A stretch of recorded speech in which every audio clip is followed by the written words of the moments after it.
La violence est devenue extrême, parce qu'il n'y avait pas d'autre option si on voulait les sortir de la vivante.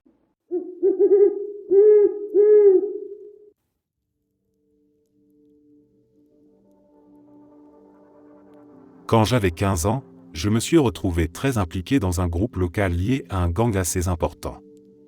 J'ai été initié et j'ai pris une décision terrible qui a coûté la vie à au moins une personne. Le lendemain matin, en voyant les informations, j'ai comme repris pied dans la réalité et j'ai compris dans quoi je m'étais engagé. J'ai convaincu ma mère que je devais changer de district scolaire pour avoir de meilleures opportunités, parce que j'étais en train d'échouer à l'école. Contre toute attente, ça a marché et nous avons déménagé dans une nouvelle ville. Je me suis fait discret, j'ai travaillé dur et je suis devenu un élève exemplaire avec beaucoup de soutien scolaire. J'ai réussi à obtenir mon diplôme et je suis parti vivre dans un autre état. Aujourd'hui, je travaille dans le milieu de la santé et je sauve des vies, mais son visage ne me quittera jamais.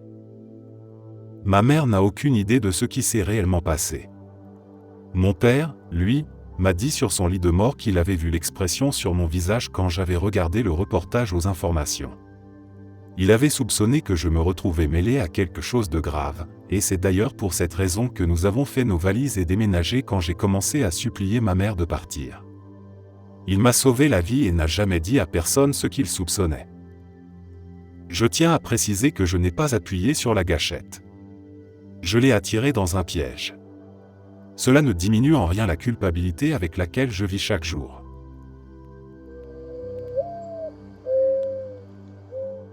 Je n'aime presque pas mes enfants.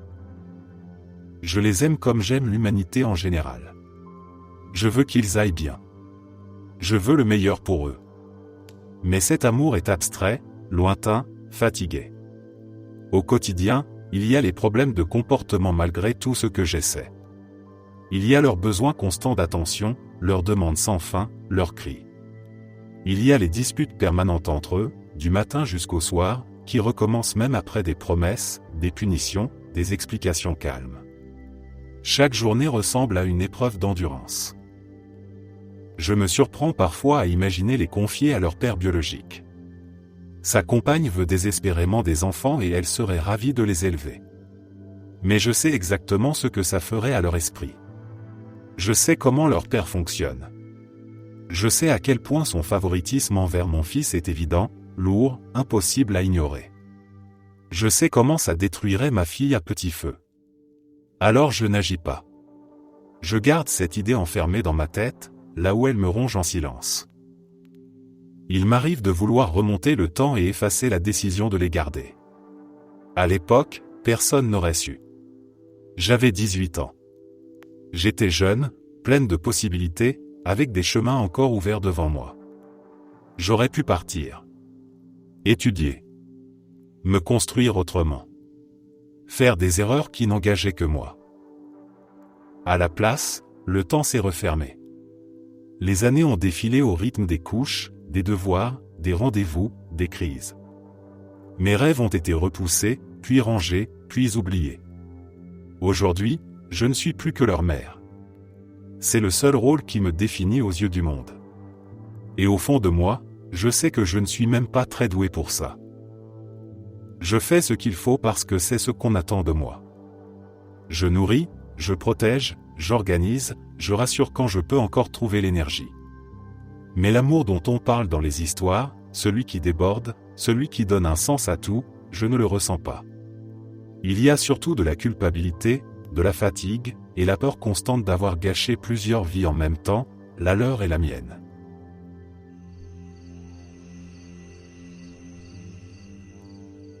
Quand j'avais 12 ou 13 ans, nous avions une femme de ménage que j'ai essayé de tripoter pendant qu'elle dormait, et j'y suis parvenu plusieurs fois.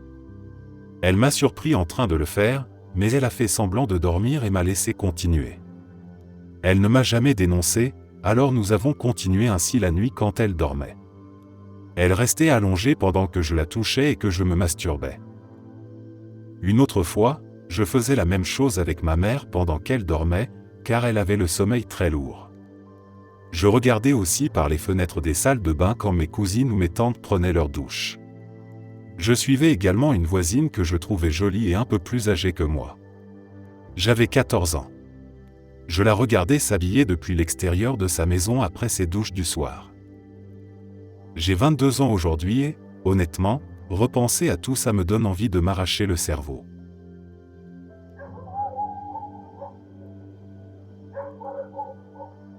Je ressens toujours la même chose dans les relations amoureuses. J'adore la phase de la chasse, l'attention, l'intimité qui se construit, les messages qui font battre le cœur, l'impression d'être choisi et désiré. Au début, tout est intense, vivant, presque euphorique. Puis, après quelques mois, quelque chose s'éteint. L'ennui s'installe. Mon regard commence à chercher ailleurs. Je passe alors à une autre personne, comme si je tournais une page sans même l'avoir vraiment lue jusqu'au bout. Aujourd'hui, je suis fiancé. J'ai voulu m'engager justement pour arrêter ce schéma, pour prouver que je pouvais rester, que je pouvais choisir la stabilité plutôt que la fuite. J'y croyais sincèrement. Mais ça recommence. Mes yeux s'attardent sur quelqu'un d'autre. Des pensées intrusives apparaissent. Des sensations familières reviennent, cette montée, cette excitation dangereuse que je connais trop bien. Je me sens comme un monstre. Terrifié par ce que je suis capable de détruire.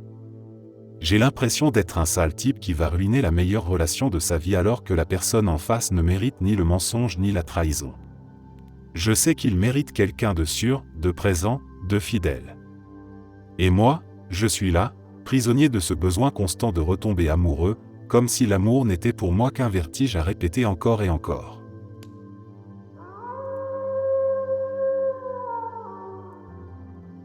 La mère de mon fils m'a menti il y a 10 ans pour me protéger, afin que sa propre mère ne m'emmène pas devant les tribunaux. Cela m'a brisé en deux. Mais si elle ne m'aimait pas, alors la seule chose que je pensais pouvoir faire, c'était partir.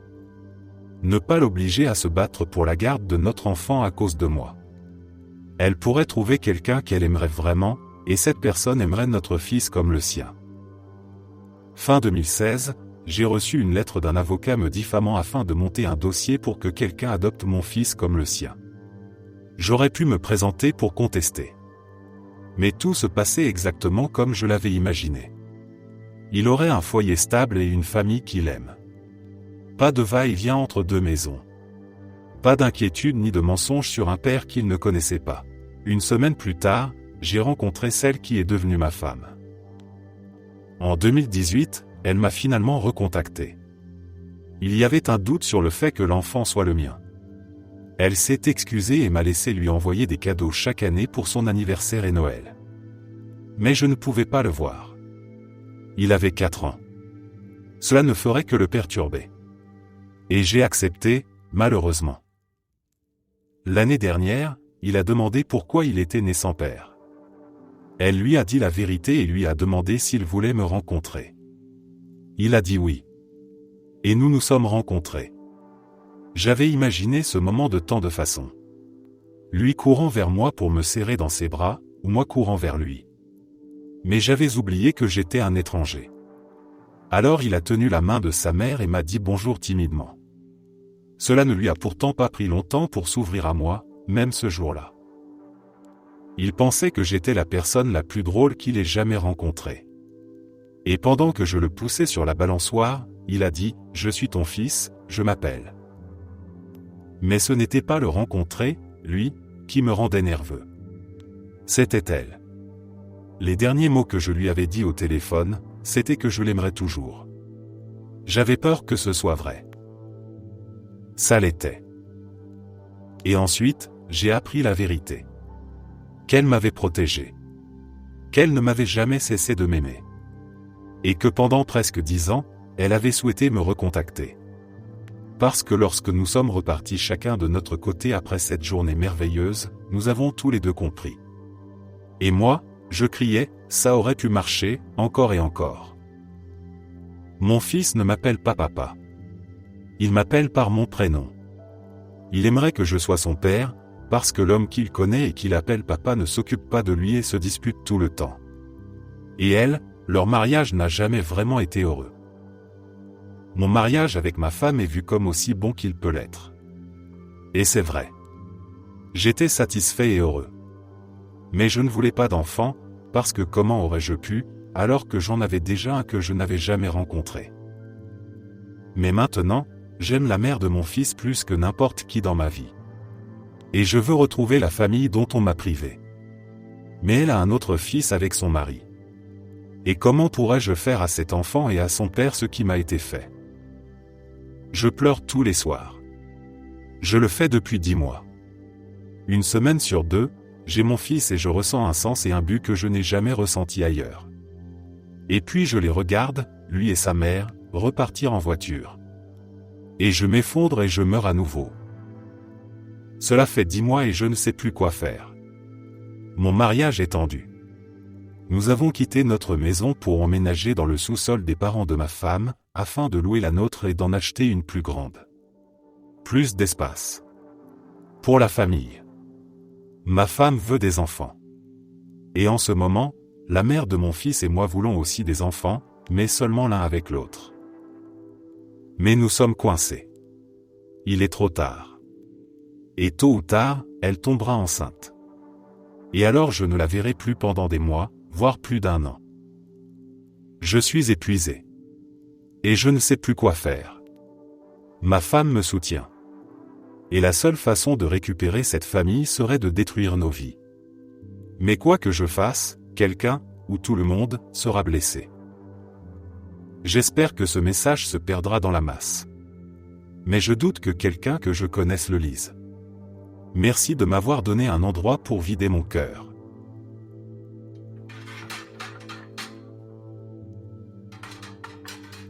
Quand j'étais enfant, ma mère payait les parents d'enfants de ma classe pour me garder avant l'école, parce qu'elle partait travailler trop tôt pour m'y emmener elle-même. Aucun de ces enfants n'était vraiment mon ami. On était juste forcés de passer du temps ensemble, par commodité. J'étais nouveau dans le pays, un peu bizarre aux yeux des autres, pas parce que je faisais quelque chose de grave, mais parce que je ne savais pas encore comment me comporter avec de potentiels nouveaux amis. Parmi ces enfants, il y en avait une qui me harcelait beaucoup. Elle se moquait de moi, me copiait, reprenait mes gestes, mes façons de parler, mes centres d'intérêt. Ensuite, elle me disait de ne surtout pas dire aux autres que je lui avais montré ces choses. Par exemple, les arts martiaux que je pratiquais ou le fait que je jouais souvent à Minecraft. Je la détestais. Mais elle était plus populaire que moi, plus jolie, plus cool aux yeux des autres. Alors je me taisais. Obéir était plus simple que risquer d'être encore plus rejeté. Il y avait pourtant quelque chose qui me donnait un étrange sentiment de supériorité silencieuse. Je savais qu'elle faisait semblant. Qu'elle empruntait des morceaux de ma personnalité pour les présenter comme si c'étaient les siens. Le savoir me permettait de tenir. C'était mon petit secret, une manière de me sentir moins invisible. Ses parents avaient un mariage catastrophique. Les tensions étaient visibles, même pour un enfant. Un jour, sans prévenir, j'ai surpris ma mère en train de coucher avec son père. L'image s'est imprimée dans ma tête de façon brutale. À partir de ce moment-là, chaque fois que cette fille se moquait de moi ou essayait de m'humilier, une envie violente montait en moi. J'avais envie de lui dire. De lui balancer la vérité juste pour la blesser, juste pour reprendre un peu de pouvoir. Avec le temps, j'ai compris que ce ne serait pas seulement la blesser elle. Ce serait détruire sa famille, anéantir ce qu'il restait du couple de ses parents, chambouler toute sa vie. Même enfant, j'ai porté ce poids-là. Alors je n'ai rien dit. J'ai avalé ma colère et gardé le silence. Ce n'était pas un cas isolé. Ma mère a couché avec plus d'un père de mes amis. Le secret est devenu une constante, quelque chose de lourd que je traînais partout sans pouvoir en parler. Une seule amie est au courant, parce qu'elle a surpris son propre père avec ma mère.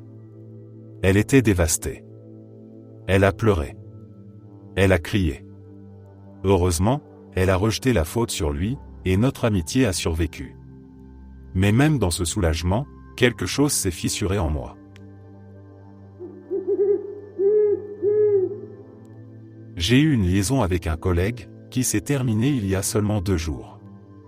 Il a 24 ans, presque 10 ans de moins que moi et 20 ans de moins que mon mari. En plus, nous ne parlons pas la même langue, dont toute notre communication passait par des traductions maladroites sur nos téléphones. Je n'avais pas l'intention que cela arrive.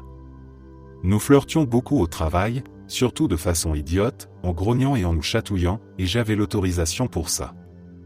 Mais le flirt a pris de l'ampleur et puis un jour nous avons terminé un service ensemble. Nous nous sommes embrassés. 2 minutes plus tard, j'avais son sexe dans la bouche. J'ai passé tout le week-end sous le choc, à essayer de comprendre ce qui venait de se passer et ce que nous avions fait. J'avais trahi mon mari pour un jeune homme avec qui je ne peux même pas vraiment parler. Quelques jours plus tard, je suis allé chez lui pour en parler. J'avais réellement besoin de mettre les choses au clair. Je ne pouvais pas retravailler avec lui sans discuter de ce qui s'était passé. Évidemment, nous n'avons pas fait que parler, mais nous nous sommes promis que cela ne se reproduirait jamais. Je ne voulais pas partir ce soir-là. Le simple fait d'être prise dans les bras me manquait depuis si longtemps, et à lui aussi. Il manquait de cette connexion humaine intime et j'étais sa première partenaire sexuelle depuis 3 ans, et la seule qu'il ait eue dans ce pays. La solitude nous a rapprochés, mais alors même que nous nous étions liés de manière très intime, nous avons convenu que cela devait s'arrêter immédiatement. Une seule soirée ensemble. Une seule, et plus jamais. Je suis donc passé par une phase de deuil. Le mieux à faire était de mettre tout cet épisode dans une boîte et de l'oublier. Cela ne se reproduirait jamais. Il avait 2 semaines de congé, ce qui était une bonne chose, car cela nous a permis d'être séparés un moment pour digérer tout ça. Quand il est revenu, le flirt avait disparu et nous sommes revenus à une relation normale. C'était maladroit, comme on pouvait s'y attendre. Puis j'ai craqué. 2 mois plus tard, j'ai voulu le revoir. J'ai développé des sentiments pour lui et je me sentais affamé d'intimité. Alors je suis retourné chez lui une fois de plus. Puis dimanche, il m'a envoyé un message pour que je vienne. Après ça, je lui ai demandé ce qu'il ressentait à l'idée de coucher avec une femme mariée. Il le savait depuis le début. Il m'a répondu qu'il ne voyait pas le problème. Nous étions tous les deux seuls et nous avions des besoins, alors où était le souci? Je lui ai dit que j'aimais passer du temps avec lui, mais que je ressentais aussi énormément de culpabilité. Si mon mari découvrait tout ça, cela détruirait mon mariage. Il m'a alors dit que le mieux était que nous ne couchions plus ensemble. J'ai pleuré tout l'après-midi, mais je sais que ce n'est pas seulement pour le mieux, je n'ai même pas le droit d'être triste, car j'ai commis la trahison ultime. J'ai laissé mes émotions prendre le dessus. Mon mari et moi n'avions pas eu de relation sexuelle pendant toute l'année 2022 et j'étais affamé d'affection, de n'importe quelle forme d'affection, tout comme mon collègue. Je suis une personne horrible.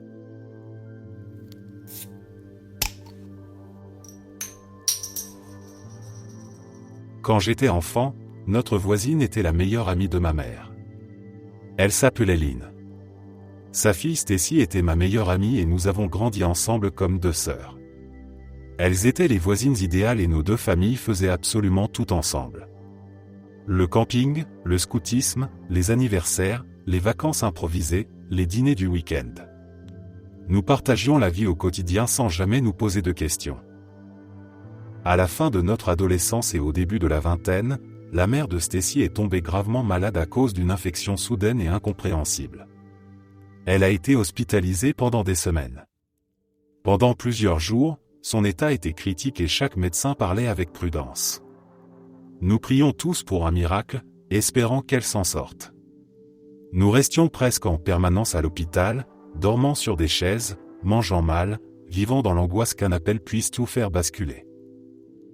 Un après-midi, ma mère est rentrée rapidement à la maison pour récupérer quelques affaires. Le mari de Lynn est rentré au même moment. Il est venu chez nous et, sans prévenir, a fait une confession brutale. Il a dit à ma mère qu'il était amoureux d'elle depuis toujours. Il a insisté, a parlé de regrets, de ce qu'aurait pu être leur vie, puis il a essayé de l'embrasser. Ma mère a paniqué. Elle l'a repoussé, a quitté la maison bouleversée et furieuse, incapable de comprendre comment une telle chose pouvait arriver alors que sa femme luttait pour sa vie. Quand Lynn a commencé à aller mieux et qu'elle est finalement rentrée chez elle, ma mère n'a jamais réussi à l'affronter. Elle disait qu'elle ne pourrait pas lui mentir, même en gardant le silence.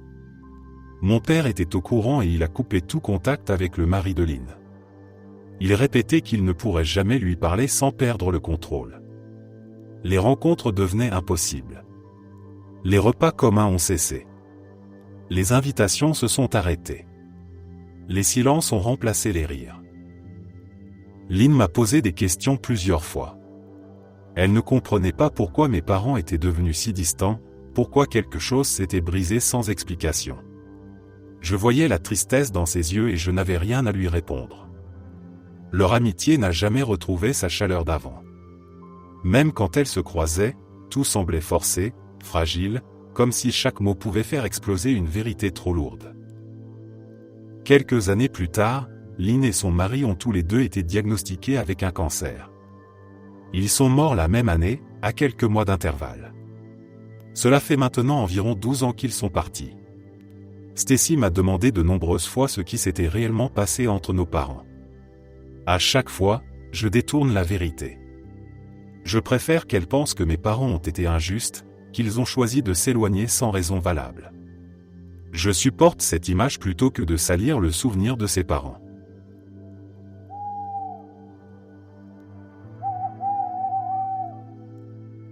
Il y a quelques années, ma copine m'a quitté et j'ai commencé à utiliser des applications de rencontres pour la première fois. Je ne suis pas moche, mais je ne suis pas non plus particulièrement attirant, donc je n'ai obtenu qu'environ 5 à 8 matchs pendant cette période. L'une des filles avec qui j'ai matché, appelons Lali, m'a immédiatement envoyé un message et m'a complimenté sur mon apparence. Cela a attiré mon attention, car en général on s'attend plutôt à ce que ce soit l'homme qui envoie le premier message. Nous avons discuté pendant quelques jours avant de finalement décider de nous rencontrer. Je lui ai dit que je viendrais la chercher chez elle et elle m'a répondu que ça lui allait, mais que je devais me garer plus loin dans la rue parce que ses parents étaient très stricts et qu'elle ne voulait pas avoir à gérer leurs problèmes ce jour-là. J'ai accepté et tout s'est déroulé comme prévu. Nous sommes restés ensemble environ 4 heures et, à la fin, elle m'a proposé de me faire une fellation. Je l'ai ensuite raccompagnée chez elle et déposée devant sa maison. Plus tard, elle m'a envoyé un message pour me dire que ses parents avaient appelé la police parce qu'elle était sortie. J'étais sous le choc, mais la relation que je venais de quitter impliquait aussi des problèmes similaires avec les parents, donc cela ne m'a pas complètement bouleversé. Nous avons continué à parler pendant environ 3 semaines. Elle m'a expliqué qu'elle voulait devenir vétérinaire et qu'elle avait déjà passé 1 an en stage chez un vétérinaire. Elle a organisé un rendez-vous dans le salon de Bubble Tea où elle travaillait et a même envisagé de venir me voir, puisque nous habitions à environ 3 heures l'un de l'autre, mais elle a finalement renoncé à cause des conditions météo. De mon côté, je lui avais clairement dit que je n'étais pas prêt pour une relation sérieuse à cause de ma rupture récente, mais que cela n'empêchait pas d'être amis et, peut-être, de voir quelque chose de plus naître un jour. Une semaine plus tard, j'étais chez un ami pour regarder un événement de l'UFC quand j'ai reçu des messages provenant d'un numéro inconnu. La personne m'a dit être la mère de Lee et m'a révélé que Lee avait eu 15 ans moins de 30 jours auparavant et qu'elle comptait contacter la police. Je n'avais absolument aucune idée que cette fille était mineure, puisque je l'avais rencontrée sur une application de rencontre destinée aux adultes et qu'elle m'avait même affirmé explicitement qu'elle venait d'avoir 18 ans moins de 30 jours auparavant. J'ai immédiatement appelé sa mère et j'ai parlé avec elle au téléphone. Elle m'a dit que j'étais le 4e ou le 5e homme adulte avec qui elle parlait ce mois-là et que c'était un problème qui durait depuis un moment. Ainsi, non seulement j'ai été manipulé émotionnellement par une adolescente de 15 ans, mais en plus, dans mon état, le fait qu'un mineur mente sur son âge ne change rien légalement. Toute ma vie aurait pu être ruinée pour absolument rien.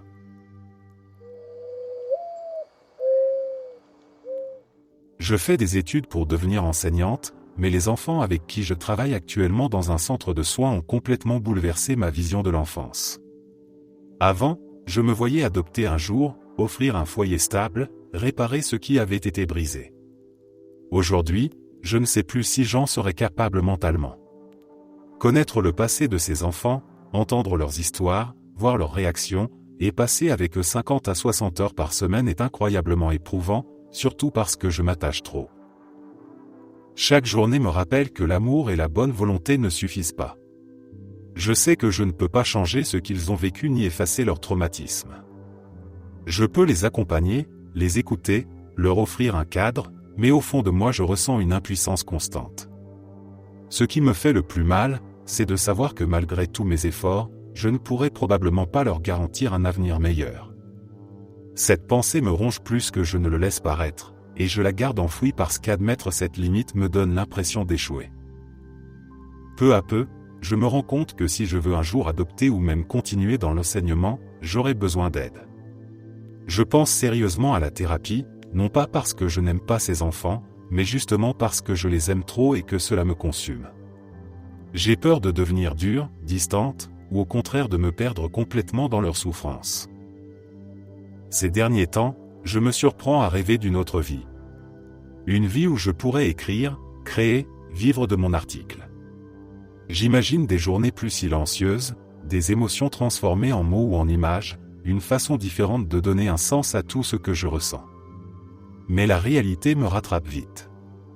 L'art ne paie pas les factures, pas maintenant en tout cas, et ce rêve reste coincé quelque part entre l'envie de fuir et la peur de renoncer à une stabilité.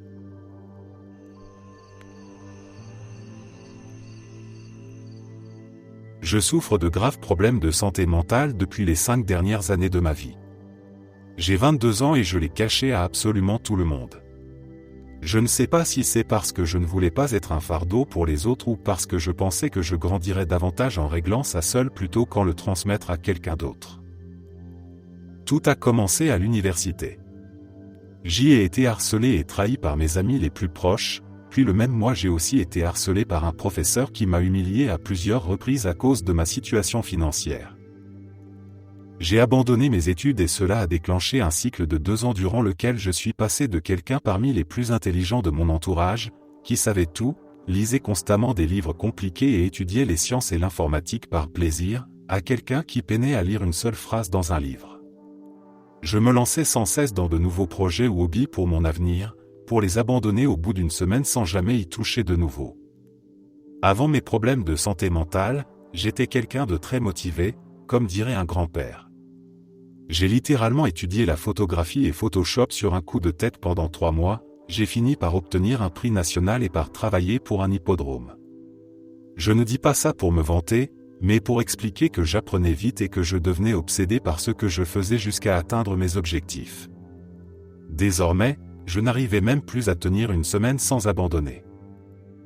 Je ne pouvais plus lire parce que j'avais des voix dans la tête qui criaient en permanence, 24 heures sur 24. Je lisais une phrase, mais je devais la relire 7 fois avant qu'elle s'imprime, car à tout moment j'avais l'impression que 20 voix différentes répétaient les mots, toutes légèrement décalées, avec un écho. J'ai aussi remarqué que si je fermais les yeux et que j'essayais d'imaginer quelque chose, ce qui avant était facile grâce à ma mémoire quasi eidétique et à mon imagination très vive, je n'obtenais plus qu'un chaos permanent. Du bruit, des images aléatoires, des démons, des images sexuelles, de brefs aperçus de ce que je voulais réellement voir, puis de nouveau le bruit. J'ai caché à ma famille que je n'avais plus aucun ami et que je n'avais littéralement eu aucun contact social depuis 2 ans. L'isolement me détruisait. J'avais une petite amie et elle était la seule raison pour laquelle mes pensées n'étaient pas suicidaires. Chaque fois que j'étais au bord du gouffre, elle me ramenait à la réalité simplement en étant elle-même. Je n'avais aussi que des regrets concernant mon avenir. J'ai énormément de compétences en informatique, mais je ne savais pas comment en faire un métier ni comment les développer. J'ai passé 3 ans à procrastiner et à perdre mon temps en étant un reclus sans emploi ni études. La seule chose positive, c'était le temps de jeu presque illimité, puisque je suis un grand passionné de jeux vidéo. Nous sommes maintenant en 2023 et je vais mieux. Je me sens mentalement stable et, pour l'essentiel, je n'ai plus de voix. Le doute de moi-même et la haine de moi ne sont pas totalement partis, mais j'ai appris à me dire de me taire et à avancer vers quelque chose quand je pense que cela peut m'aider. Ma partenaire m'a acheté un omnibus de bande dessinée Batman, un geste totalement inattendu, mais cela m'a redonné confiance dans la lecture. Aujourd'hui, j'en suis presque au point où je peux lire des ouvrages complexes sur l'intelligence artificielle sans que mon esprit ne se vide complètement pendant la lecture. Par exemple, l'autre jour, j'ai lu une histoire à propos d'un vieux scientifique anglais qui invente un robot vivant, une histoire très ancienne écrite à l'aube de l'ère des machines. D'une manière très complexe, l'auteur expliquait que nous considérons comme vivants des éléments qui réagissent au monde extérieur, comme les fleurs, alors que nous ne considérons pas comme vivantes des particules de glace qui réagissent pourtant dynamiquement à leur environnement et forment des structures infiniment uniques. Est-ce que nous ignorons une vérité simple selon laquelle les machines, à un niveau cellulaire, pourraient être vivantes? J'ai lu cela et, pour la première fois depuis 2 ans, j'ai compris les mots avec un esprit clair. Pas de bruit, pas d'image clignotante, pas de voix. J'en ai presque pleuré. Je déménage maintenant dans une nouvelle ville avec ma partenaire. Au début, cela m'a provoqué une énorme crise de panique, mais je pense désormais que c'est une étape importante qui m'aidera à me rétablir. J'ai aussi repris contact avec certains de mes plus vieux amis et, grâce à eux, je commence à surmonter ma sévère anxiété sociale.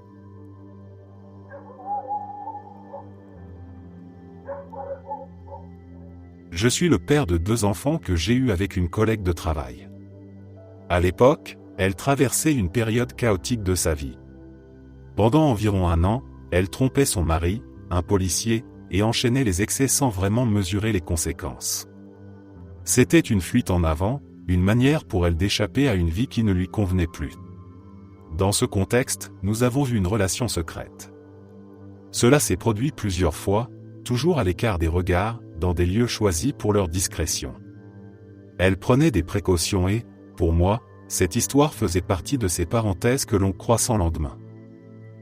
Au bout d'1 an, tout s'est arrêté. Elle a décidé de se reprendre en main et de sauver son couple. Elle s'est investie pleinement pour reconstruire sa relation avec son mari. De l'extérieur, cela semblait fonctionner. Il parlait d'avenir, de stabilité, et même de fonder une famille. De mon côté, j'ai accepté que cette période soit terminée. Nous travaillions toujours dans la même entreprise, mais nos échanges sont devenus rares et strictement professionnels. Puis, sans prévenir, elle m'a recontacté. Un message inattendu, une demande de rendez-vous chez moi, simplement pour parler. Ce soir-là, elle m'a confié un secret lourd. Son mari ne pouvait pas avoir d'enfant à cause de problèmes de fertilité liés à son passé. Les solutions médicales étaient refusées par lui, et malgré leurs efforts, rien n'aboutissait. Elle se sentait pressée par le temps, par son désir de devenir mère, et par la peur de voir son rêve lui échapper. Elle m'a alors fait une demande que je n'avais jamais envisagée. Elle voulait que je sois le père biologique de son enfant, tout en continuant à vivre avec son mari. Elle avait réfléchi à tout, anticipé mes objections, et m'a parlé de confiance, de discrétion, et de ce que cela changerait pour elle. Après de longues discussions et beaucoup d'hésitations, j'ai accepté. Peu de temps après, elle est tombée enceinte. 9 mois plus tard, un garçon est né. Les années ont passé. Leur famille semblait équilibrée. Son mari était présent, attentionné, profondément investi dans son rôle de père. Personne ne se doutait de rien. 3 ans plus tard, elle est revenue vers moi avec la même demande. Cette fois, la décision a été plus silencieuse, presque mécanique. Une seconde grossesse a suivi, et une petite fille est née. Aujourd'hui, ils forment une famille que beaucoup envieraient. Son mari est un père formidable, aimant et fier de ses enfants. Il ignore tout de la vérité. Moi, je la connais. Je vis avec ce secret, partagé entre la satisfaction de savoir que mes enfants sont aimés et protégés, et le poids de cette histoire que je ne peux raconter à personne.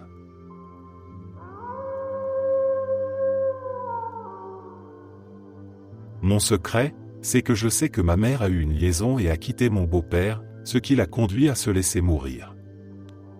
C'était au début des années 2010.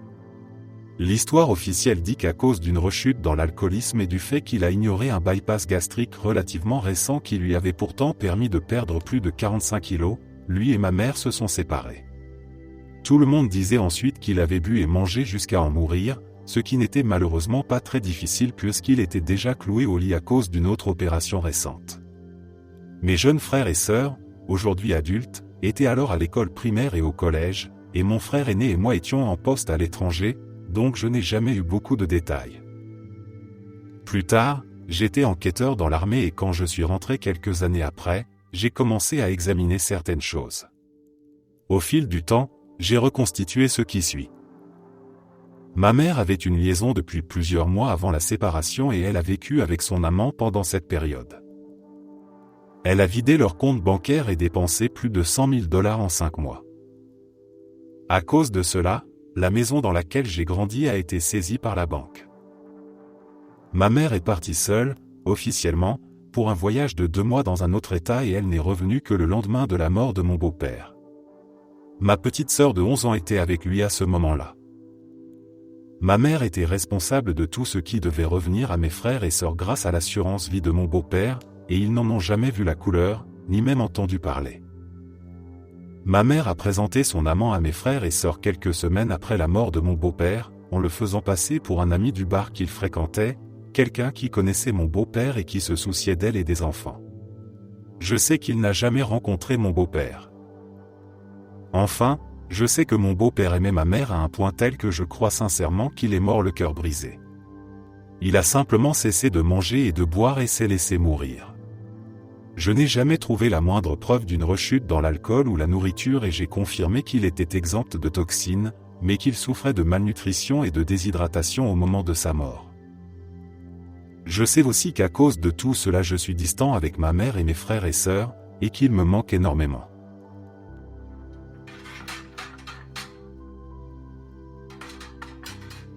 Quand j'étais un jeune garçon, autour de 6 ou 7 ans, mes parents dirigeaient un élevage canin.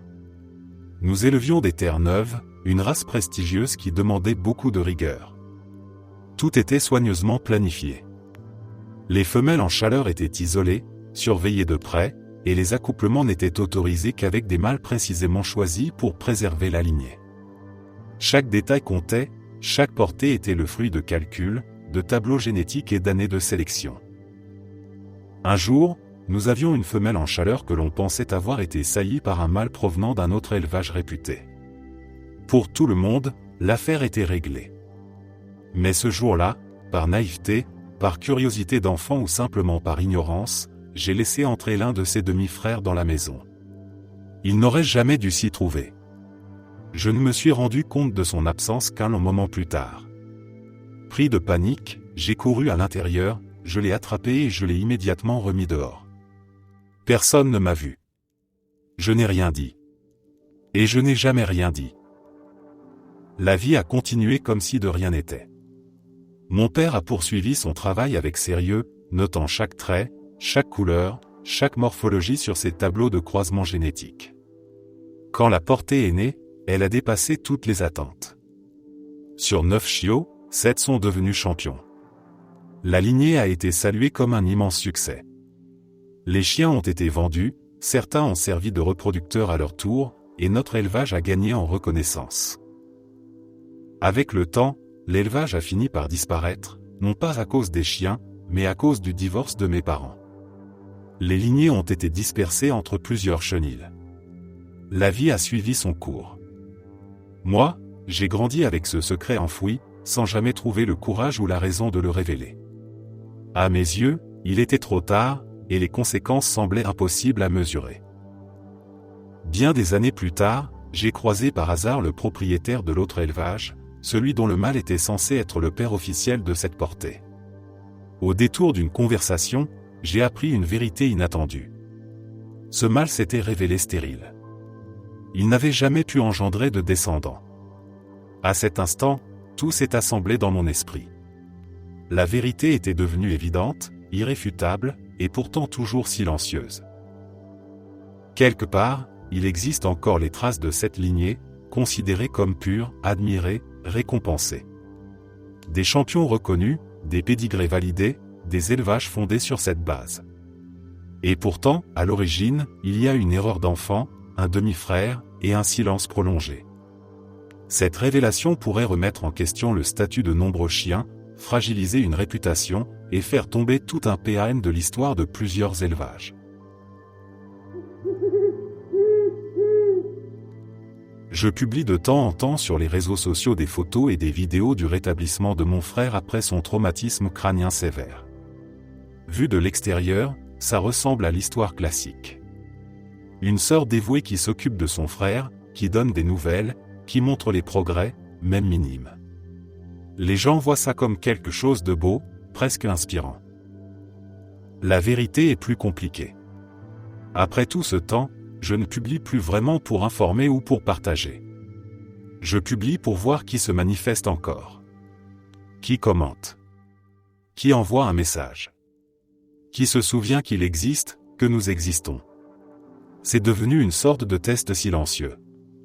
Une façon de mesurer l'indifférence. À chaque publication, je regarde les réactions et je fais mentalement la liste de ceux qui ont disparu. Mes parents vieillissent, et avec moi, ils se sont presque complètement isolés. Leur cercle social s'est réduit à presque rien. Le mien aussi. Les gens ne comprennent pas ce que ça veut dire d'être aidant pour quelqu'un avec ce type de blessure et de handicap. Ils pensent que c'est temporaire. Qu'il suffit de patience. Qu'il y aura un retour à la normale. Ils ne voient pas les nuits sans sommeil, la vigilance constante, la répétition infinie des mêmes gestes, des mêmes explications, des mêmes crises. Ils ne voient pas que c'est 24 heures sur 24, sans pause réelle, sans bouton arrêt. Alors quand je poste, il y a une part de moi qui cherche de la compassion, oui. Et une autre part qui la méprise presque aussitôt. J'ai l'impression de tirer les émotions des gens comme on tirerait sur une ficelle, juste pour vérifier si elle est encore attachée. Ça me donne la nausée de reconnaître ça. J'ai l'impression de manipuler la sympathie, de la provoquer artificiellement, et je déteste ce que ça dit de moi. En même temps, je ressens une colère sourde. Une conviction étrange que la plupart des gens ne méritent pas de savoir ce que c'est vraiment. Ils consomment ces images comme on consomme une histoire triste, puis ils retournent à leur vie intacte. Une part de moi se dit que c'est mieux ainsi. Que je ne souhaite à personne de comprendre réellement ce que nous vivons. Parce que comprendre voudrait dire le vivre. Et je ne voudrais jamais ça pour eux. Je me retrouve coincé entre deux sentiments contradictoires.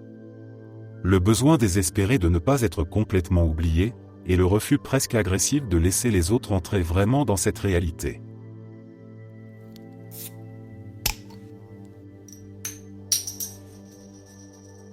Avouer cette vérité détruirait presque à coup sur le lien que j'ai avec ma sœur et avec ma mère. Mon père n'est plus présent depuis longtemps, mais elles font toujours partie de ma vie et elles aiment profondément les animaux. Pour elles, chaque animal mérite protection et respect, sans exception. Si elles savaient ce que j'ai fait, je sais que leur regard sur moi changerait à jamais. Ce serait irréversible, et je ne pourrais jamais réparer cela.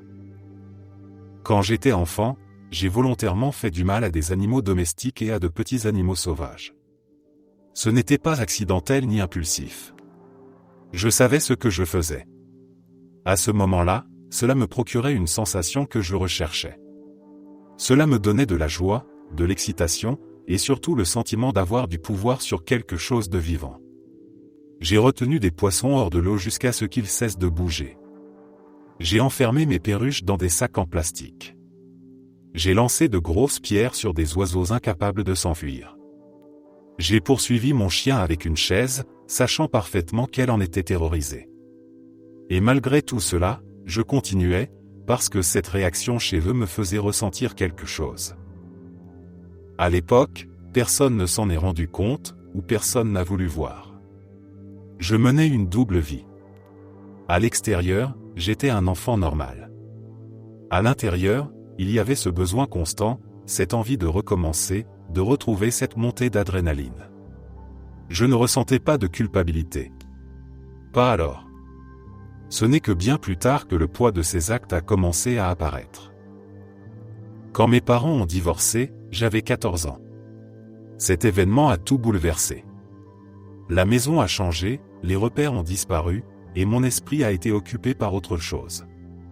La colère, la confusion, l'instabilité ont remplacé ce besoin que j'avais de faire du mal. Sans vraiment m'en rendre compte, j'ai arrêté. Ce n'était pas une décision morale consciente. C'était comme si quelque chose en moi avait été déplacé, remplacé par une autre forme de chaos. Les années ont passé. Je n'ai plus jamais blessé d'animal après cela. Aujourd'hui, j'ai 19 ans et je vis avec une lucidité que je n'avais pas enfant. Je repense parfois à ce que j'ai fait, et maintenant, je comprends la gravité de mes actes. Je comprends aussi pourquoi je ne peux en parler à personne autour de moi. Ce n'est pas seulement la honte, c'est la certitude que certaines vérités, une fois révélées, détruisent tout sur leur passage. J'ai aujourd'hui un dragon barbu. Il s'appelle Billy. Je prends soin de lui chaque jour. Je fais attention à sa nourriture, à sa chaleur, à son environnement. Je ressens de l'attachement pour lui, un vrai attachement. Je sais que je ne lui ferai jamais de mal. Pas parce que je me l'interdis, mais parce que je n'en ai plus aucune envie. Avec lui, je ressens quelque chose de différent, quelque chose de calme et de protecteur. Parfois, je me demande si Billy est une forme de réparation, ou simplement la preuve que je ne suis plus la même personne.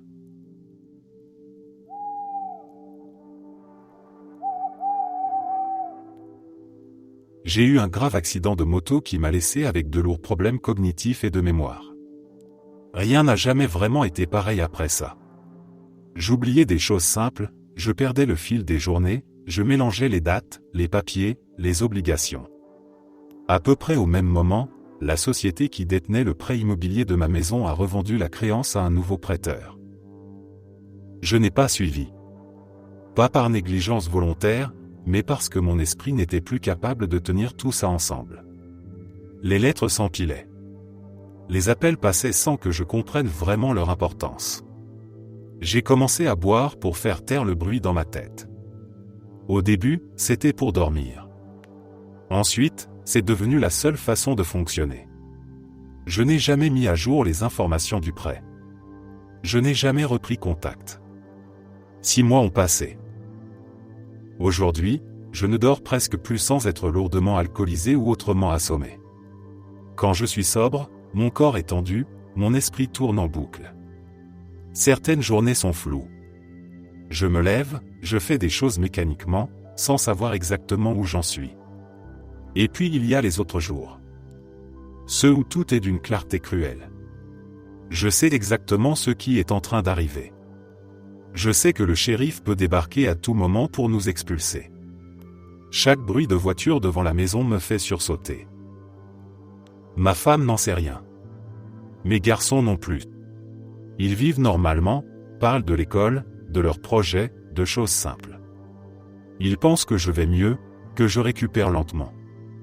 Je joue le rôle. Je souris. Je hoche la tête. Je fais semblant d'être présent alors que, dans ma tête, je compte les jours ou parfois les heures. Je me sens coincé. Si je dis la vérité, je détruis leur sentiment de sécurité. Si je continue à me taire, je les expose à un choc brutal, soudain, sans préparation. Dans les deux cas, j'ai l'impression d'avoir déjà échoué. L'accident m'a pris une partie de moi. L'alcool a pris le reste. Et maintenant, je regarde tout ce que j'ai construit tenir sur un fil, sans savoir si j'aurai la force ou la lucidité de le retenir. Parfois, je me dis que ma vie est ruinée quoi qu'il arrive. Soit je perds la maison et je deviens l'homme qui n'a pas su protéger sa famille, soit je révèle tout et je deviens celui qui a caché la vérité jusqu'au dernier moment.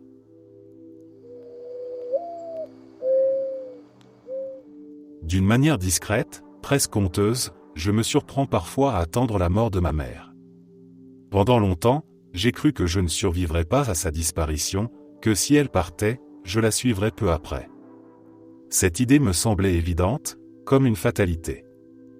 Aujourd'hui, ce n'est plus le cas. Je sais que je pourrais continuer à vivre après elle, et cette prise de conscience me soulage autant qu'elle me dérange. Je n'ai jamais voulu sa mort. Je ne la veux toujours pas. Mais je réalise que je n'ai plus peur de l'après. Je n'ai plus l'impression que son absence m'obligerait à me détruire. J'imagine même que je pourrais respirer autrement, avoir enfin une pause avant ma propre fin. Toute ma vie, j'ai été sa ressource principale, son point d'appui, son confident, parfois même son pilier émotionnel. Il n'y a jamais vraiment eu de frontière claire entre elle et moi. Nous plaisantons même en disant que nous finirons voisines en enfer, condamnées à une éternité côte à côte. Cette blague cache une vérité bien plus lourde que ce qu'elle laisse entendre. Ce dont j'ai envie, au fond, ce n'est pas qu'elle disparaisse, mais d'avoir enfin de l'espace. Du silence. Des limites. Du temps où je ne serai pas responsable de ses émotions, de ses crises, de ses besoins constants. J'aimerais savoir qui je suis sans être en permanence défini par elle. J'aimerais vivre une période de ma vie où je ne suis pas aspiré par son chaos, où je peux penser sans anticiper ses réactions. Il y a aussi cette pensée pragmatique, presque froide, que je n'ose pas dire à voix haute. L'assurance vie. Elle ne réparera rien, elle n'effacera aucune douleur, mais elle ne fera pas de mal non plus. Elle représente une forme de sécurité matérielle, une petite stabilité après une vie émotionnellement instable. Reconnaître cela me fait me sentir coupable, comme si aimer quelqu'un devait exclure toute pensée de soulagement ou d'avantage personnel. Je l'aime, vraiment. Mais j'en arrive à me demander si je devrais l'aimer de cette manière-là. Cet amour qui épuise, qui enferme, qui oblige. Je me sens de plus en plus fatigué de ces comportements, de ces drames récurrents, de ces mêmes schémas qui se répètent encore et encore. Ce n'est pas de la haine. C'est une lassitude profonde. Une envie de paix.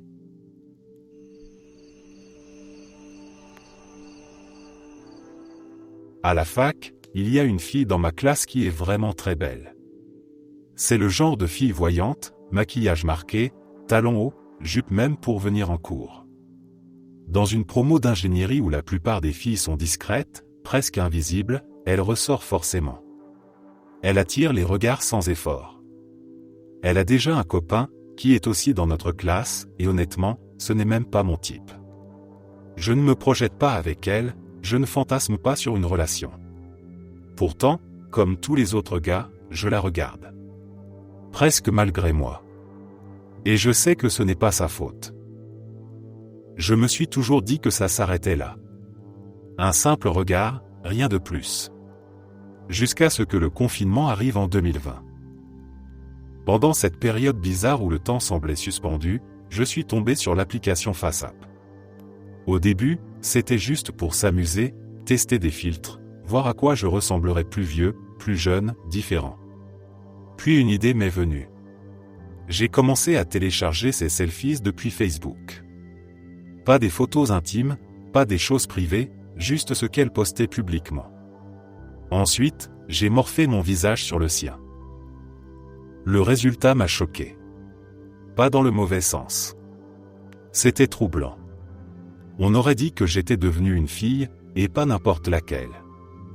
Une version crédible, belle, confiante. Une version d'elle, mais avec moi dedans. J'ai ressenti quelque chose de difficile à expliquer. Ce n'était pas seulement de la fascination. C'était comme si je pouvais vivre une autre vie à travers cette image. J'ai commencé à utiliser ces photos comme photos de profil sur des comptes secondaires, sur des sites où personne ne me connaissait. Quand des gens m'écrivaient, je répondais en imitant sa manière de parler. Je reprenais ses expressions, son ton, son énergie. Je faisais attention aux détails, à la façon dont une fille comme elle écrirait, réagirait, plaisanterait. Plus le temps passait, plus ça devenait naturel. Et en même temps, la culpabilité grandissait. Chaque fois qu'elle postait une nouvelle photo, je la téléchargeais. Je refaisais le montage. Encore et encore. Pendant 2 ans. J'ai fini par avoir toute une collection. Une photo de remise de diplôme où j'étais elle. Une photo à la plage, en maillot de bain, où mon visage se confondait parfaitement avec le sien. Parfois, en regardant ces images, j'avais presque l'impression que ces moments m'appartenaient. Et cette pensée me faisait honte. Je savais que je franchissais une limite. Que ce n'était plus un simple jeu. Que je lui avais volé quelque chose d'intangible, son image, son identité, même si elle ne le saurait jamais. Je n'ai jamais essayé de lui parler. Je n'ai jamais cherché à la rencontrer autrement qu'en cours. Tout se passait dans l'ombre, derrière un écran.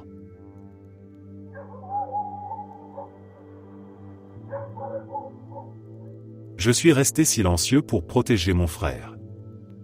Il sait que nos parents m'ont maltraité, mais il ignore jusqu'où ils sont allés. Il n'était pas là quand notre père m'a agressé sexuellement, quand il m'insultait ou quand il me disait de me suicider. Il n'était pas là quand notre mère me giflait, me frappait et me traînait dans les escaliers en me tenant par les chevilles. J'ai coupé tout contact avec eux il y a longtemps et j'ai été adopté. Pour la première fois, j'ai eu une maison où personne ne criait la nuit et où les portes ne claquaient pas sous la colère. J'ai appris à vivre autrement, à manger sans peur, à dormir sans me préparer à fuir. Mais mon frère n'a pas eu cette chance. Il est resté avec eux, a grandi dans ce qui restait d'une famille, même si elle était brisée. Je sais ce que c'est de n'avoir personne. J'ai connu le silence des anniversaires sans appel et les fêtes passées à regarder les autres se serrer dans les bras.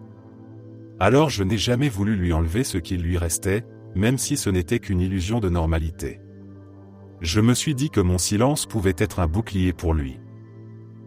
Je n'ai jamais raconté à personne tout ce que notre mère m'a fait. Certaines choses étaient trop humiliantes, trop dégradantes pour être dites à voix haute. J'ai appris à compartimenter, à ranger ces souvenirs dans un coin de ma tête et à avancer quand même. J'ai fait des études, trouvé un travail, construit une vie qui ne leur ressemblait pas. Parfois, au milieu d'une journée ordinaire, un détail faisait tout remonter et je devais m'isoler pour respirer et reprendre le contrôle. Le mois prochain, je devrais la revoir au mariage de mon frère. J'ai reçu l'invitation et mes mains ont tremblé en lisant son nom parmi les invités.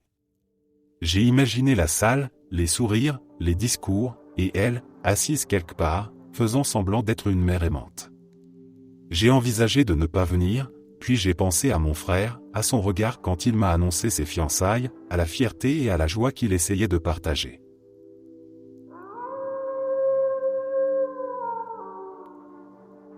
Quand je travaillais dans la vente pour une immense multinationale, tout a commencé par de petites choses. Un objet oublié dans une poche, un article glissé dans un sac à la fin d'un service épuisant. Rien de spectaculaire, rien qui me semblait réellement grave sur le moment. L'entreprise faisait des milliards, les pertes étaient assurées, et moi j'étais payé au minimum, interchangeable, invisible. Avec le temps, la frontière s'est déplacée. Ce qui était occasionnel est devenu régulier. J'ai commencé à repérer les angles morts, les moments où personne ne regardait, les procédures bancales que personne ne contrôlait vraiment. J'ai appris quels produits disparaissaient facilement des inventaires, lesquels n'étaient presque jamais vérifiés. Ce n'était plus un geste impulsif, c'était devenu méthodique. En un an, j'ai accumulé l'équivalent d'environ $20 000 en valeur marchande. De la technologie, des fournitures de bureau, des accessoires coûteux. Des ordinateurs portables, des casques audio, des téléphones. Au début, je les gardais, puis très vite une autre angoisse est apparue. Comment expliquer tout ça? Pourquoi autant de matériel neuf chez moi? J'ai compris que je ne pouvais pas conserver ces objets sans attirer l'attention. Alors j'ai commencé à vendre. Pas d'un coup, pas au même endroit. Toujours prudemment. L'argent rentrait et, contre toute attente, il ne me procurait aucun plaisir. Chaque billet me rappelait exactement comment je l'avais obtenu. Je me sentais constamment sur le fil, partagé entre l'adrénaline et une culpabilité qui ne cessait de grandir. Plus le temps passait, plus cette culpabilité devenait lourde. Ce n'était même plus la peur de me faire prendre. C'était autre chose. Une sensation d'avoir franchi une limite que je ne reconnaissais plus. Je continuais à travailler comme si de rien n'était, à sourire aux clients, à suivre les règles officiellement, tout en sachant ce que je faisais en coulisses. Un jour, sans événement précis, j'ai craqué. J'ai regardé la somme totale que j'avais gagnée et j'ai ressenti un dégoût profond. Cet argent ne me semblait pas utilisable. Je ne voulais pas l'intégrer à ma vie, ni en tirer un bénéfice personnel. J'ai décidé de m'en débarrasser entièrement. Je l'ai donné à une organisation de recherche contre le cancer. Tout. Pas pour me racheter complètement, pas pour effacer ce que j'avais fait, mais parce que c'était la seule chose qui me semblait supportable. Transformer quelque chose de mal acquis en quelque chose qui pourrait, peut-être, réduire un peu la souffrance ailleurs.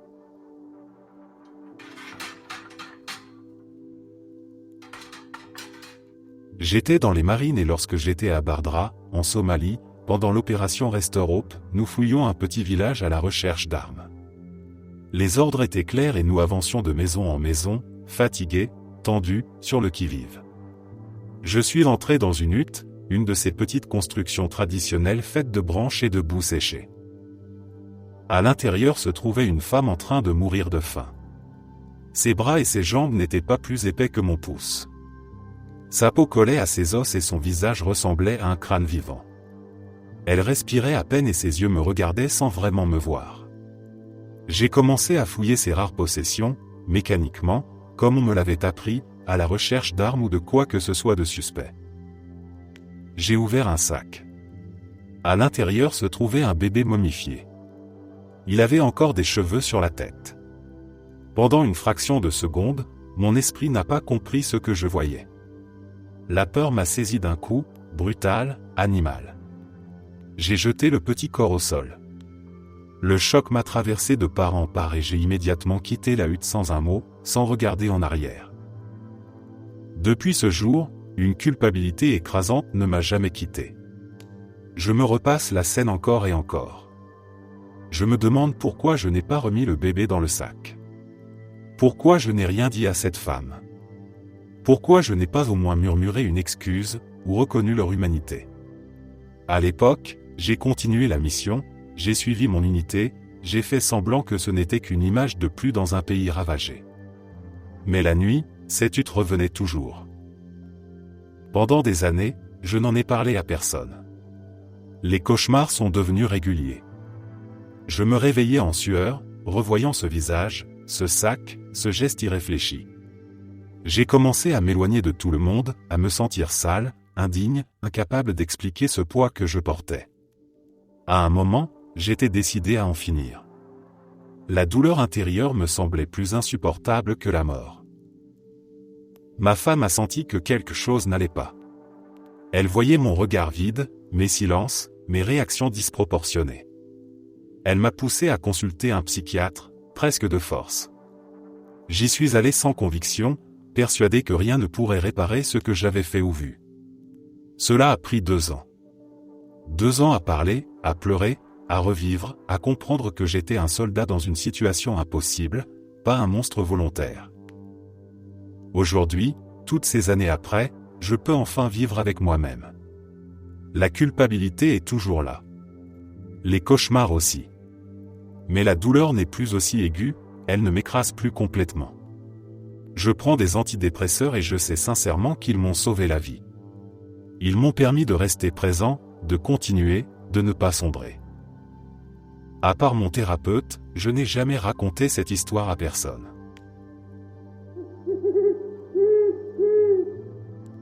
Je suis antinataliste. Ce n'est pas une opinion légère ni une posture provocatrice. C'est une conviction profonde, ancrée dans ma façon de voir le monde et la vie. Je méprise les personnes qui choisissent d'avoir des enfants, ou même celles qui disent vouloir en avoir un jour. À mes yeux, donner naissance, c'est condamner quelqu'un à souffrir. Peu importe l'amour, le confort ou les bonnes intentions, la souffrance est inévitable. Et à la fin, il y a toujours la mort. Pour moi, c'est une responsabilité impossible à justifier. Le plus difficile, c'est que ces personnes ne sont pas des inconnus abstraits. Ce sont mes parents. Ma famille entière, ou presque. La grande majorité de mes amis. Environ 95% des gens avec qui je travaille, avec qui j'échange, avec qui je partage mon quotidien. Je suis entouré de futurs parents, de parents actuels, de gens qui parlent de bébés avec excitation, de projets de famille, d'héritage, de continuité. Chaque conversation de ce genre me donne l'impression d'être enfermé dans un monde qui célèbre exactement ce que je considère comme une erreur morale. Je garde tout ça pour moi. J'ai appris très tôt que dire ce que je pense vraiment ne mènerait à rien de bon. Alors je joue un rôle. Je dis que je ne veux pas d'enfant personnellement. Je dis que ce n'est pas pour moi, que je préfère une autre vie. J'ajoute que je respecte totalement le choix des autres. Je hoche la tête quand on me parle de grossesse, je félicite quand un bébé naît, je souris quand on me montre des photos. Personne ne se doute de ce que je ressens réellement. À l'intérieur, c'est tout autre chose. Chaque annonce de naissance résonne comme une condamnation. Chaque discours sur le bonheur d'être parent me paraît naïf, presque cruel. Je vois déjà l'enfant malade, déçu, brisé, endeuillé, vieillissant. Je vois la fin, toujours. Mais je ne dis rien. Je me tais parce que je sais que si je parlais honnêtement, je passerais pour un monstre, un misanthrope, quelqu'un d'aigri ou de dangereux. Cette dissonance est épuisante. Vivre entouré de gens que l'on aime, tout en méprisant profondément une décision centrale de leur vie, crée une fracture permanente.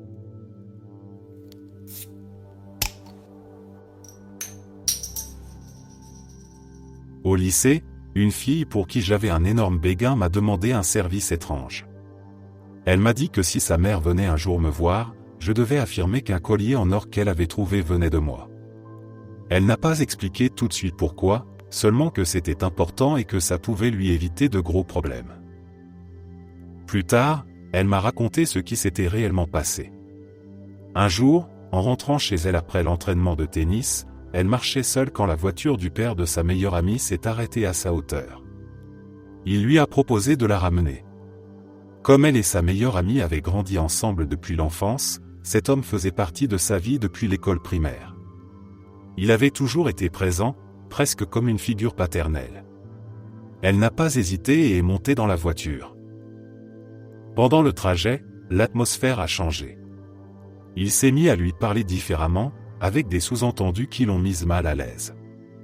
Puis, une fois arrivé, il lui a tendu un petit paquet soigneusement emballé. À l'intérieur se trouvait un collier en or, probablement d'une valeur de plusieurs centaines d'euros. Il lui a dit que c'était un cadeau, qu'elle était presque majeure, qu'elle n'était plus une enfant. Elle a refusé, plusieurs fois. Il a insisté, a minimisé la situation, a refusé de reprendre le bijou. Déstabilisée, pressée de partir, elle a fini par l'accepter juste pour pouvoir s'échapper. Le problème, c'est qu'il était toujours marié à la mère de sa meilleure amie. Dire la vérité aurait provoqué un scandale énorme. Sa meilleure amie aurait été déchirée entre ses parents et elle, et tout leur monde se serait effondré. Alors elle a décidé de se débarrasser du collier au plus vite, de le vendre ou de le jeter, n'importe quoi, tant qu'il disparaissait de sa vie. Mais avant qu'elle n'ait le temps de le faire, sa mère est tombée dessus. En fouillant dans son sac à dos, comme elle le faisait souvent, elle a trouvé le collier et a immédiatement exigé de savoir d'où il venait. Paniquée, sans réfléchir, elle a prononcé mon nom. Elle a dit que c'était moi qui le lui avais offert. Quand elle m'a expliqué toute l'histoire, j'ai été choqué, écœuré, en colère contre cet homme et triste pour elle. J'ai vu à quel point elle avait peur, pas seulement de sa mère, mais de tout ce que la vérité pourrait détruire. J'ai accepté sans hésiter de garder le secret et de confirmer sa version si sa mère venait me confronter. Je me suis préparé mentalement à mentir, à soutenir son regard, à jouer le rôle du garçon maladroit mais amoureux. Finalement, sa mère n'est jamais venue me voir. Elle n'a jamais posé de questions directement. Le collier a disparu et l'histoire s'est figée là, comme si elle n'avait jamais existé. Depuis, nous n'en avons plus jamais reparlé. Nous avons continué le lycée, chacun avec nos silences et nos non-dits.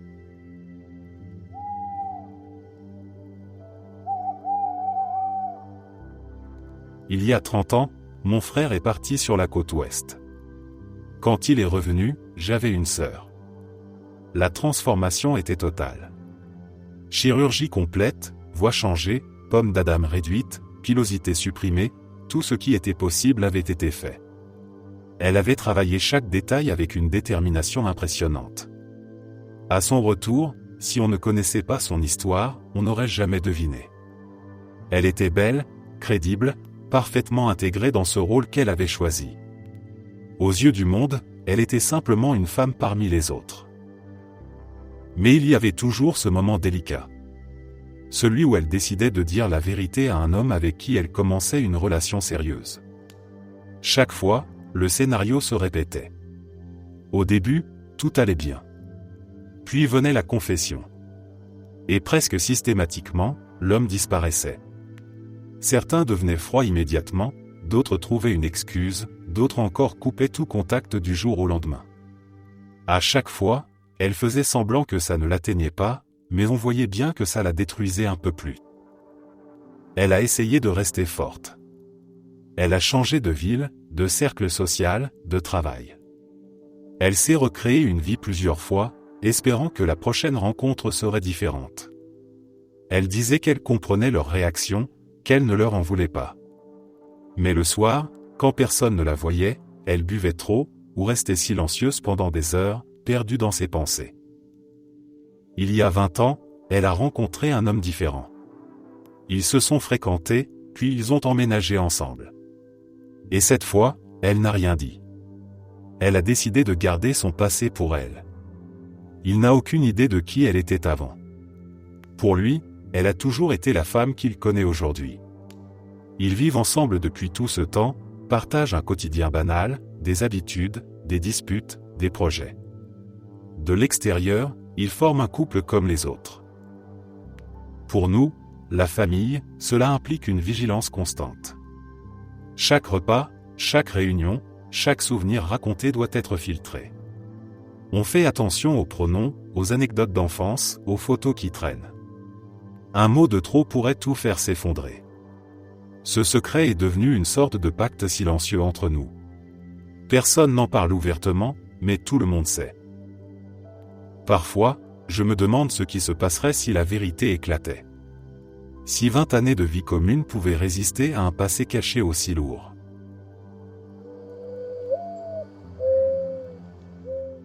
J'ai 22 ans et depuis que j'ai 11 ou 12 ans, je souhaite être née femme. Ce n'est pas une pensée passagère, ni une curiosité vague. C'est quelque chose qui s'est installé tôt et qui ne m'a jamais quitté. À cet âge-là, je ne comprenais pas vraiment ce que ça voulait dire. Je savais seulement qu'il y avait un malaise constant, une impression d'être légèrement décalé de moi-même. Avec les années, ce sentiment a pris des formes concrètes. J'ai commencé à me travestir en cachette, d'abord par curiosité, ensuite parce que ça me procurait un soulagement étrange. J'ai appris le maquillage avec une précision presque obsessionnelle. J'ai étudié les gestes, les textures, les couleurs, comme si maîtriser ces détails pouvait donner un sens à ce que je ressentais. À un moment, j'ai même acheté des estrogènes en ligne, sans encadrement, sans vraiment savoir ce que je faisais, juste parce que l'idée de changer mon corps me semblait à la fois terrifiante et apaisante. Je suis attiré par les hommes. J'ai couché avec eux, parfois dans des contextes où personne ne me connaissait, où je pouvais disparaître ensuite sans laisser de traces. En parallèle, j'ai maintenu des relations hétérosexuelles. De l'extérieur, tout semblait normal. Personne ne se doutait de rien. Mais la vérité, c'est que je n'y ai jamais pris de plaisir. Chaque relation avec une femme me donnait l'impression de jouer un rôle, de réciter un texte appris par cœur, en attendant que la scène se termine. Tout cela me dégoûte. Je me dégoûte. J'ai grandi avec l'idée que ce que je ressens est malsain, dérangeant, honteux. Alors j'ai construit une haine solide contre cette partie de moi. Je me suis dit que si je la méprisais assez fort, elle finirait par disparaître. Je me suis traité comme un ennemi intérieur, surveillant mes pensées, réprimant chaque envie, chaque doute. Ce qui rend les choses encore plus insupportables aujourd'hui, c'est de voir des gens dire que c'est normal. Qu'il n'y a rien de mal.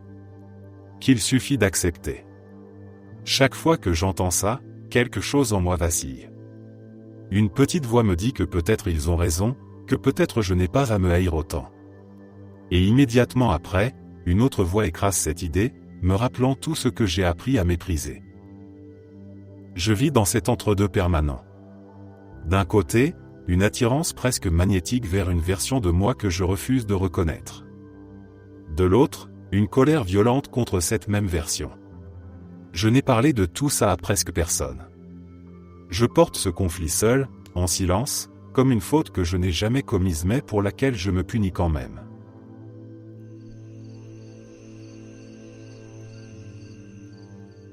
Je possède un mousquet pour la défense de mon domicile, parce que c'est ainsi que j'imagine la volonté des pères fondateurs. Je n'y pensais pas souvent, jusqu'au jour où tout a basculé. Une nuit, j'ai entendu du bruit au rez-de-chaussée. Des pas, des voix, le bois qui craque. 4 vauriens venaient de s'introduire chez moi. Sans réfléchir, j'ai crié « Que diable se passe-t-il ici ?» tout en attrapant ma perruque poudrée et mon fidèle fusil du Kentucky. Mon cœur battait à tout rompre mais mes mains étaient étrangement calmes. Le premier homme est apparu dans l'embrasure de la porte. J'ai tiré. La balle a traversé sa poitrine, laissant un trou de la taille d'une balle de golf. Il est tombé sans un mot, mort sur le coup.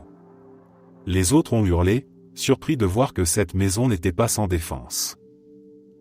J'ai dégainé mon pistolet pour viser le second. J'ai pressé la détente, mais le coup est parti de travers. Le canon lisse n'a pas pardonné et la balle a fini sa course chez le voisin, atteignant malheureusement son chien. À ce moment-là, le chaos était total. Cris, jurons, panique. N'ayant plus le choix, je me suis replié vers l'escalier.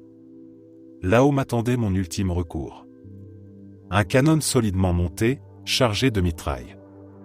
En voyant les silhouettes monter précipitamment, j'ai crié « En avant les gars !» avant d'allumer la mèche. L'explosion a été assourdissante. La décharge a déchiqueté 2 hommes d'un seul coup. Des éclats ont volé dans tous les sens et le bruit a déclenché les alarmes des voitures dans toute la rue. Il ne restait plus qu'un seul intrus. Terrorisé, couvert de sang qui n'était même pas le sien, il tentait de fuir. J'ai fixé la baïonnette au bout de mon arme et j'ai chargé. Le combat a été bref.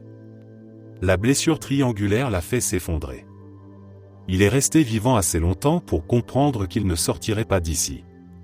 Il a fini par se vider de son sang avant que la police n'arrive. Quand tout a été terminé, la maison était silencieuse. La fumée flottait encore dans l'air et mes oreilles sifflaient. Personne n'a jamais découvert ce qui s'est réellement passé cette nuit-là. Aucune enquête n'a abouti, aucun rapport n'a été rempli.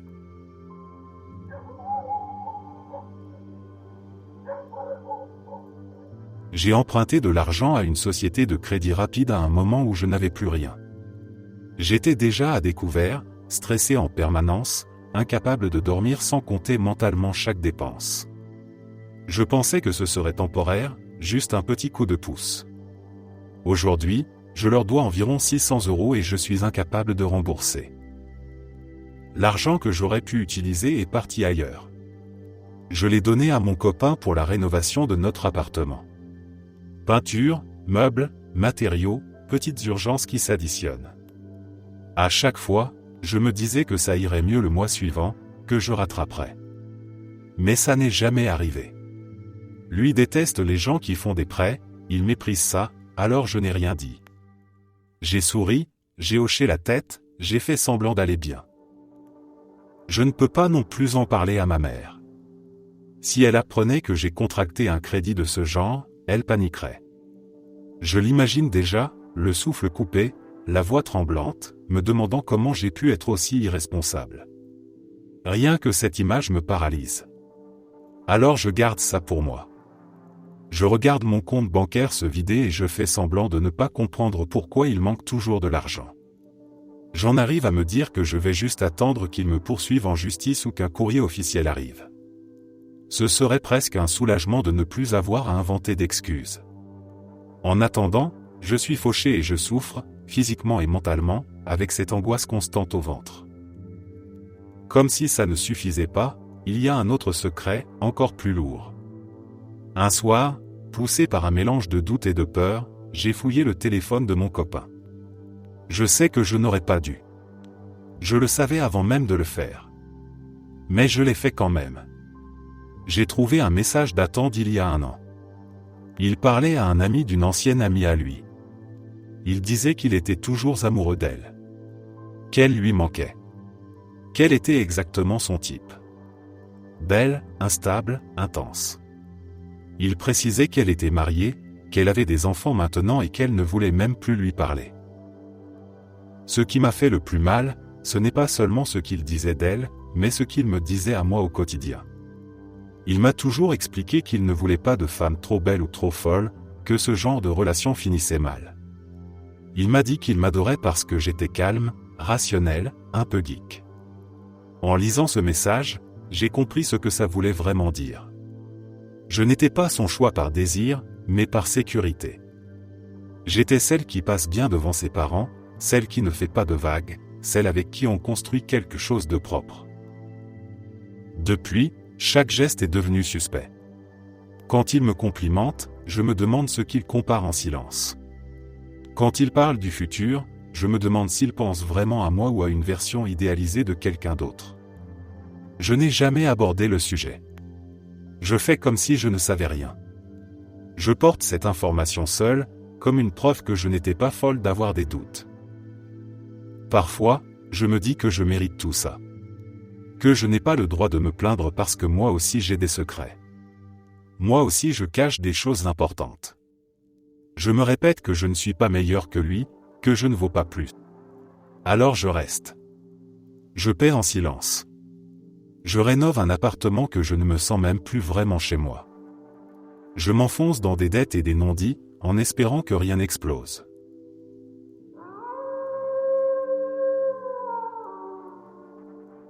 Ma maison est hantée. Je n'utilise pas ce mot à la légère, mais je n'en trouve pas d'autres qui correspondent à ce que nous vivons. Tout a commencé dans le sous-sol.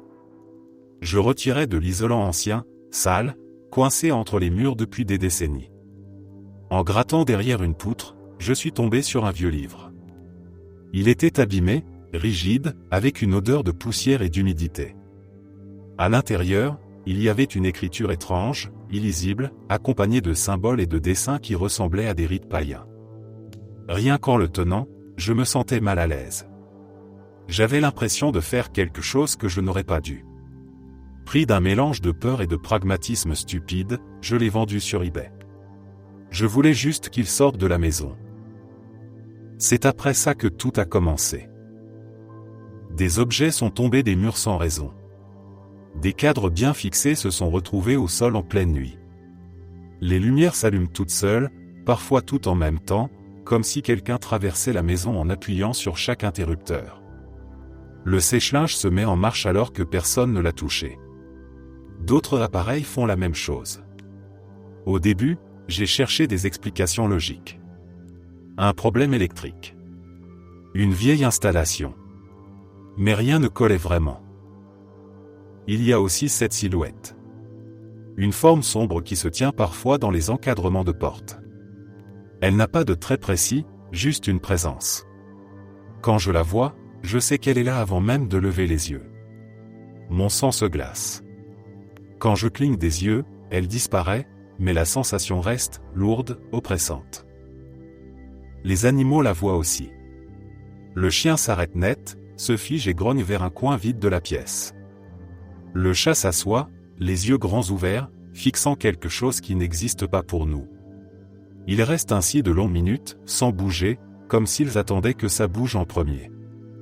À ces moments-là, personne ne parle. Même notre fils semble sentir que quelque chose ne va pas. Parfois, certaines zones de la maison dégagent une odeur de viande morte. Ça arrive sans prévenir, puis ça disparaît aussi vite. On a nettoyé, vérifié les murs, les conduits, les sols. Il n'y a rien. Pourtant l'odeur revient, toujours au même endroit, comme si quelque chose respirait là. Depuis que tout ça a commencé, mon corps a changé. J'ai des tremblements que je n'avais jamais eus avant. Mes mains vibrent sans raison. La nuit, je fais des cauchemars terribles. Je rêve que quelque chose me saisit, me plaque au sol, m'ouvre et me dévore de l'intérieur. Je me réveille en sueur, le cœur prêt à exploser. Même les escaliers sont devenus une épreuve. Il m'arrive de sentir quelque chose frôler l'arrière de mes genoux, comme une main invisible qui cherche à me faire tomber. Nous avons fait venir des personnes spirituelles pour nettoyer la maison. Elles ont allumé des bougies, récité des prières, brûlé de l'encens. Elles sont devenues nerveuses très vite. Leur attitude a changé. Elles se sont regardées entre elles et ont dit que ce qui se trouvait ici dépassait leurs compétences. Elles sont parties sans vraiment expliquer, laissant derrière elles un silence encore plus pesant. Je n'en parle à personne en dehors de la maison. J'ai trop peur des réactions. J'imagine déjà les regards, les sourires gênés, les mots comme parano, dérangé, fou. Alors je me tais.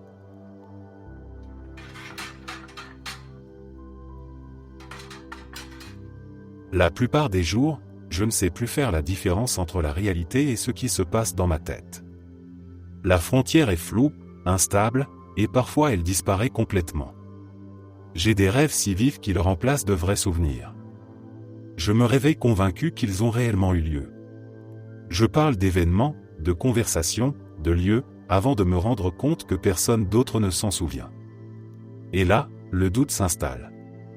Est-ce que c'est moi qui me trompe, ou est-ce que le monde autour de moi me glisse entre les doigts? Il y a des années entières de ma vie dont je n'ai presque aucun souvenir. Pas des détails flous, mais de vrais trous noirs. Je sais rationnellement que le temps a passé, que j'étais là, que j'ai vécu quelque chose, mais je n'ai aucune image à laquelle me raccrocher. Parfois, sans prévenir, tout revient d'un coup. Des scènes, des émotions, des sensations physiques. C'est comme si quelqu'un ouvrait une porte restée fermée trop longtemps. Je suis submergé, incapable de trier ce qui arrive. Puis, aussi brusquement, tout disparaît à nouveau, me laissant vidé et tremblant. Cette instabilité me terrifie.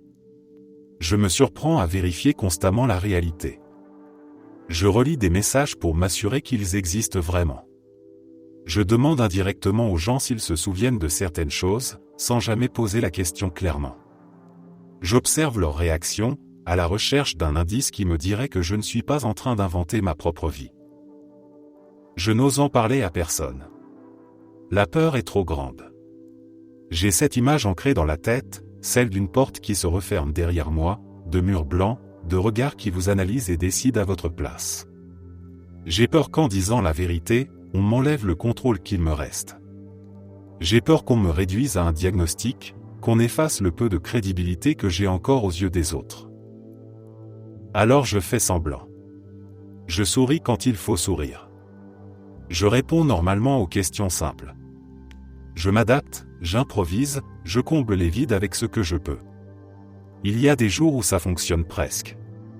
Et puis il y a ceux où je me sens comme un imposteur dans ma propre existence, quelqu'un qui joue son rôle sans connaître le scénario.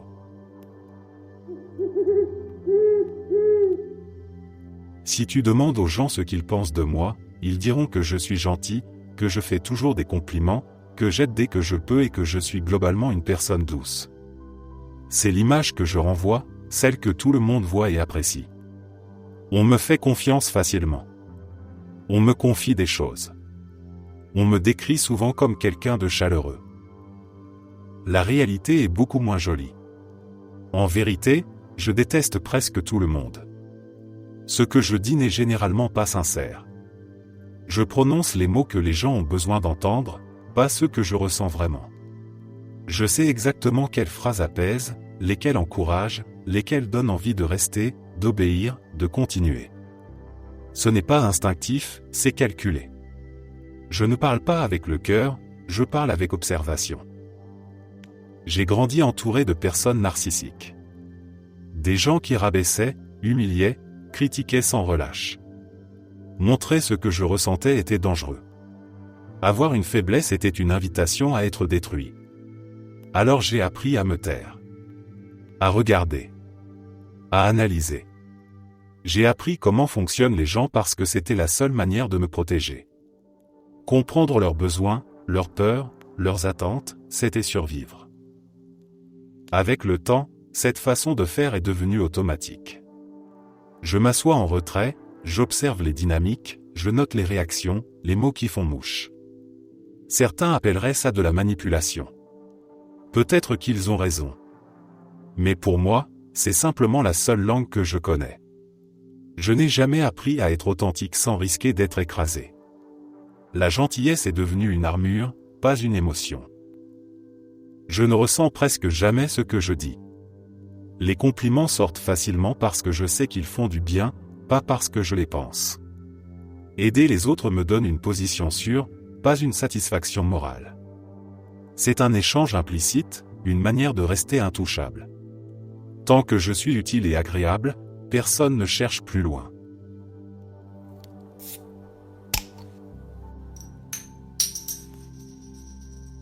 Des gens que je connais ont passé plus de 30 ans en prison pour m'éviter d'y aller. Ou même simplement pour m'éviter d'être inculpé. J'ai été sans domicile fixe de 12 à 17 ans. Pour survivre, je vendais de l'herbe. Au début, c'était juste pour manger et dormir quelque part. Mais très vite, on s'est fait voler, agressés, tabassés. À force de se faire attaquer, j'ai compris que rester seul était dangereux. Pour me protéger, j'ai fini par m'entourer de gens qui, dans une grande ville, auraient clairement été considérés comme un gang. De mon côté, je me limitais toujours à la vente de weed. Mais autour de moi, il y avait de vrais gangsters, venus de vraies villes, faisant de vraies choses criminelles. Les 30 années de prison que 2 d'entre eux ont prises concernaient un crime auquel je n'étais absolument pas impliqué. Pourtant, les informations que la police possédait auraient suffi à me faire enfermer aussi. J'étais littéralement un enfant. Mes 2 amis proches, qui eux avaient réellement commis les faits, ont accepté des accords de plaidoyer qu'ils n'auraient jamais dû accepter.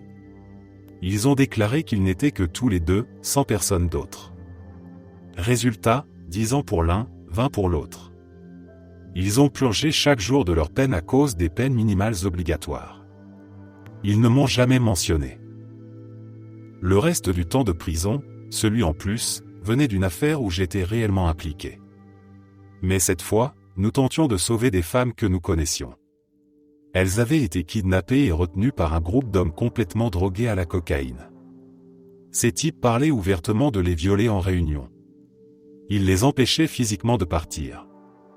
Quand les femmes ont réussi à m'appeler, les ravisseurs ont arraché le téléphone du mur dès qu'ils ont compris ce qui se passait. On est intervenu immédiatement.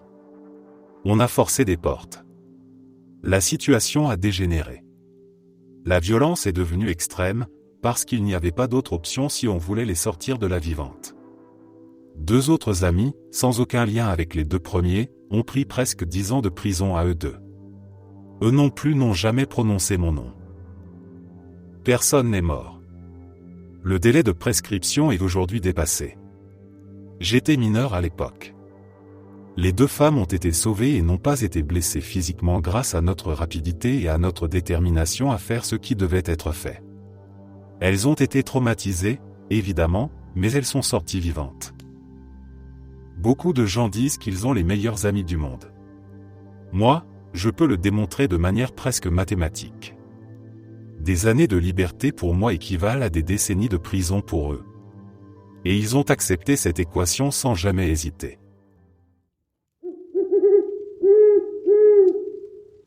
Merci d'être resté jusqu'à la fin. N'oubliez pas d'aimer la vidéo, de vous abonner et de partager vos propres histoires en commentaire. On se retrouve demain à la même heure devant ce feu.